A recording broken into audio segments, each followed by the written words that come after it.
কুমিল্লার নাঙ্গলকোটের মৌকড়া ইউনিয়নের তপইয়া গ্রামের সংস্কারকৃত সরকারি রাস্তা একদল সন্ত্রাসী নিয়ে কেটে ফেলার অভিযোগ উঠেছে পৌছির গ্রামের বেলাল নামে এক ব্যবসায়ীর বিরুদ্ধে।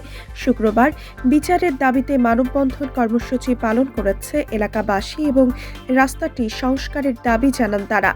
মানববন্ধনে বক্তব্য রাখেন মাসুদ রানা, শাহজাহান, পেয়ার আহমদ, মিজান, আব্দুল জলিল, লিটন, জাকের, রুবেল, সাদ্দাম ও মেহিদুল সহ আরও অনেকে।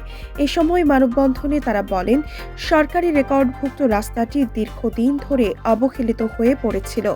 আমরা রাস্তাটি দিয়ে বর্ষার মৌসুমে চলাচল করতে পারতাম না। পরে আমাদের আবেদনের প্রেক্ষিতে সম্প্রতি রাস্তাটি মাটি ভরাটের মাধ্যমে সংস্কার করে ইউনিয়ন পরিষদ। এতে পৌঠির গ্রামের বেলালের জমি থেকে মাটি কেটে রাস্তা সংস্কার করায় বেলাল ক্ষিপ্ত হয়ে বৃহস্পতিবার ভোরে প্রায় ৮০ থেকে ৯০ জনের একটি গ্রুপ দেশীয় অস্ত্রশস্ত্র নিয়ে মাটির রাস্তাটি কেটে ফেলে এবং মাটিগুলো তার জমিতে রেখে দেয়। এ সময় আমরা বাধা দিতে গেলে তারা বিভিন্নভাবে হুমকি ধুমকি দেয়।